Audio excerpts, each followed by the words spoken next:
নমস্কার বন্ধুরা, আমি অপর্ণা। আবার একটা নতুন ব্লগ। আমি আজকে মুম্বাই থেকে বাড়ি যাচ্ছি দুর্গা পূজা উপলক্ষে।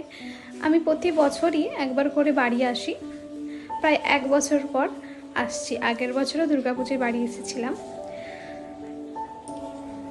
যতই বাড়ির দিকে এগোচ্ছি ততই দেখছি চারিদিকে শুধু কাশফুল। খুব ভালো লাগলো, কাশফুল দেখলেই মনের ভেতরটা কেমন পুজো পুজো করে ওঠে। এরপর ট্রেন থেকে নামলাম, নেমেই দেখছি বৃষ্টি চলে এসেছে। বেশ সুন্দর লাগছে আমার সেই প্রিয় শহর উলুবেড়িয়া। বাড়ি এলাম, বাড়ি এসে সারাদিন সেইভাবে কিছু খাওয়া দাওয়া নেই, তাই ভাত খেতে বসেছিলাম।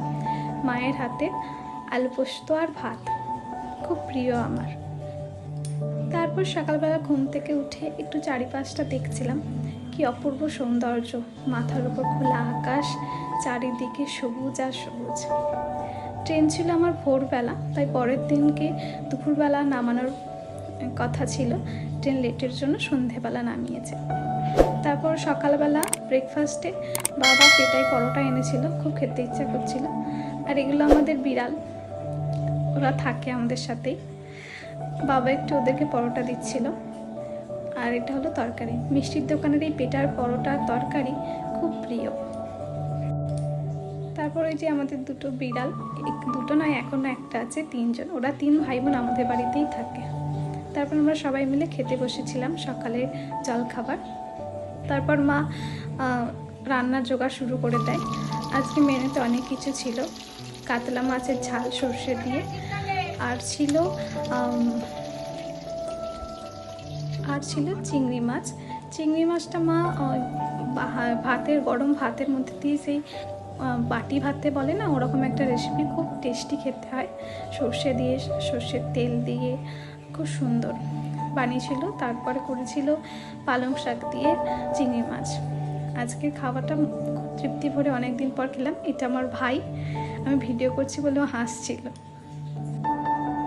তারপর বিকেলের দিকে একটু ঘুরছিলাম এদিক ওদিক। বৃষ্টি শুরু হয়ে গেছিল, বর্ষাকাল তো, তাই চারিদিকটা সবুজ আর সবুজ। আর পুকুরগুলো তো জলে থই থই করছে, খুব সুন্দর লাগছে চারিদিকটা না। এটা আমাদের রাস্তা, আর ওদিকে আমাদের মাঠ আছে, তাই একটু ঘুরে ঘুরে দেখছিলাম। প্রায় এক বছর পর আসছি তো, তাই সব চারিদিকটা ঘুরে দেখতে ভীষণ ভালো লাগছিল।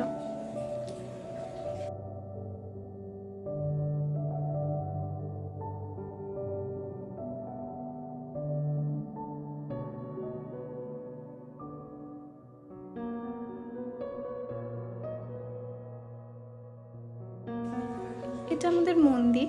ঘরের সামনেই দুটি মন্দির আছে, একটা মায়ের মন্দির আর একটা বাবা বুড়ো শিবের মন্দির আছে। এই দেখুন, আমাদের মন্দিরে এখন পুজো হচ্ছে। এটা আমাদের ছোট্ট পুরোহিত।